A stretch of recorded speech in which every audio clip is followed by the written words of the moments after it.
গুনাহ করা মানে নফসের উপরে জুলুম করা। নফসের উপরে কিভাবে জুলুম? আল্লাহ রাব্বুল আলামিন আমার এই শরীরকে, আমার এই বডিকে আল্লাহ পাক জান্নাতের জন্য বানাইছেন। কোন শরীরকে আল্লাহ রাব্বুল আলামিন জাহান্নামের জন্য বানান নাই। প্রত্যেকটা শরীরকে আল্লাহ রাব্বুল আলামিন জান্নাতের জন্য বানাইছেন।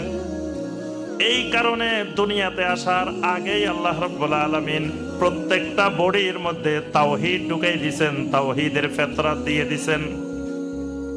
জান্নাতে যাওয়ার মাধ্যম হলো তাওহীদ।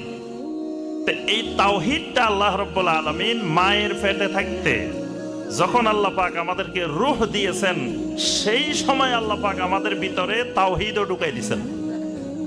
সূরা রুমের 30 নম্বর আয়াতে আল্লাহ পাক জানাই দিয়েছেন, ফিতরাতাল্লাহিল্লাতী ফাতারান নাসা আলাইহা, বান্দা তোমাকে সৃষ্টি করার সময় তোমার ফিতরাতের ভিতরে আমি আল্লাহ তাওহীদের ফিতরত দিয়ে দিছি। সুবহানাল্লাহ। এই কারণে নবী সাল্লাল্লাহু আলাইহি ওয়াসাল্লাম বলেন, কুল্লু মাউলুদিন ইউলাদু আলাল ফিতরা, যত বনি আদম জন্মগ্রহণ করে প্রত্যেকটা বনি আদম তাওহীদের উপরে জন্মগ্রহণ করে। সুবহানাল্লাহ। যার ঘরে জন্মগ্রহণ করুক না কেন, শিশুটা তাওহীদ নিয়ে দুনিয়াতে জন্মগ্রহণ করে। এই কারণে প্রত্যেকটা শিশু জমিনে আসার সময় প্রথমে মাথাটা জমিনে দিয়ে পৃথিবীতে আল্লাহর জমিনে ঢুকে আল্লাহ রাব্বুল আলামিনকে সাজদা করে।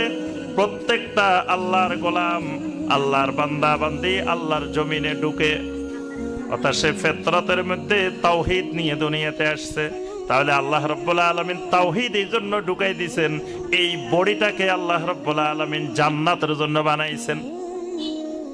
কিন্তু বান্দা যখন গুনাহ করেন, ওই গুনার কারণে এই বডিটা জাহান্নামী হয়ে যায়। যেহেতু এই শরীর গুনার কারণে আমি শরীরটাকে জাহান্নামী বানাইলাম, তাহলে শরীরের উপরে আমি জুলুম করলাম।